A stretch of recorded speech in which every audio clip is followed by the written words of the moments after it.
मैं उधर। नमस्कार। शंकर जी, जो अभी सरकार ने प्रपोजल भेजा था उसमें आप क्या कमियां लगी जो उसको आप रिजेक्ट कर दिया? देखिए, सरकार ने 40 पेजों का प्रपोजल भेजा है, तो उसमें उन्होंने पूरा पहले दिन से जो ड्राफ्ट बनाया था वही पावर पॉइंट प्रेजेंटेशन का कागज़ हमारे सामने लाके रख दिया।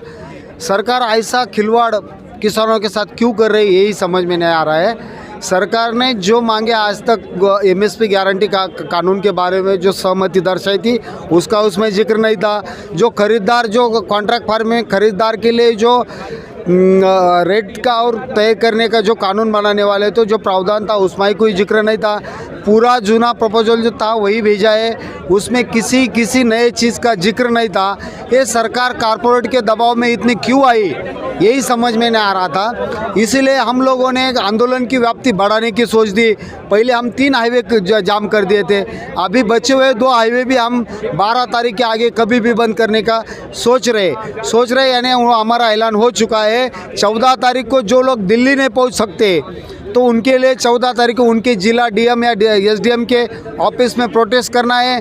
जो 6 राज्य है उनके लिए 1 दिन का है, बचे हुए सभी राज्यों के लिए वो अनिश्चित काल के लिए तय कर दिया है। जबकि देखो, आज के डेट में हमें बहुत से सपोर्ट, बहुत से संगठन साथ आए। जैसे हमारे महाराष्ट्र से कुछ युवती आई जो उनका कुछ महिला और बाल कल्याण में जिनका काम है वो भी लोग हमारे साथ जुड़ रहे हैं। जैसे देखो, अगर ये गवर्नमेंट का अगर कारपोरेट में चला जाता है अनाज का भंडार, जो एफसीआई ख़त्म करने की बात आएगी, जो हर एक किसान को ख़त्म करने की बात आएगी, तो इसका बुरा असर आने वाले 4-5 साल 10 साल के बाद ये सामान्य जनता पे भी गिरेगी, आम आदमी पे भी गिरेगी। आम आदमी को आज जो राशन से कुछ तांदूल या गेहूँ धान कुछ मिलता है तो सब खत्म होने वाला है। इसीलिए आम जनता भी अभी सोच रही है, वो भी किसान के कंधे को कंधा लगा के खड़ी रहेगी।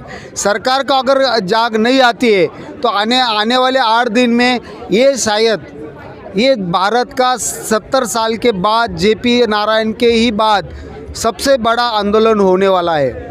ये सरकार ने ये इशारा समझ लेना चाहिए। जो बाइकआउट करने की बात कही गई है, किन चीज़ों की? देखिए, जो सरकार चलाने वाले अदानी अंबानी जैसे बड़े कारपोरेट हैं तो उनके जियो का सिम सबसे पहले पोर्ट किया जाएगा। उसके बाद अदानी अंबानी का पेट्रोलियम भी कोई भरेगा नहीं, वो वही प्रोटेस्ट करेगा। जब तक इनका मॉल बंद नहीं गिरता है, जब तक इनका पेट्रोलियम का बंद नहीं गिरता है, जब तक इनका टेलीकॉम बंद नहीं पड़ता है, तब तक सरकार को जाग नहीं आने वाली।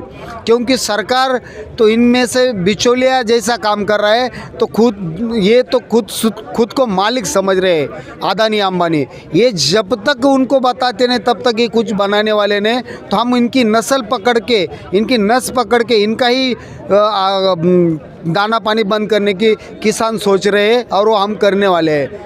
और बीजेपी के जो एमपीज और एमएलए के होम और ऑफिस का घेराव करने का वो किस डेट को है? देखो, अगर बीजेपी इतने बड़े पैमाने में अगर चुन के आई है तो इनके साथ 68% जो किसान मजदूर है भारत के, उनका तो उनके साथ मतदान था, सबका उनका साथ था करके वो चुन के आई।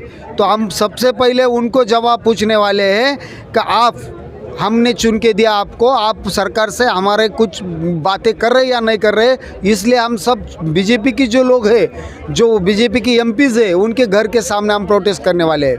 हमारे सब किसान हर एक एमपीज़ के साथ प्रोटेस्ट करेगा। ये ऑल ओवर कंट्री में, ये ऑल ओवर इंडिया में होगा। ठीक है।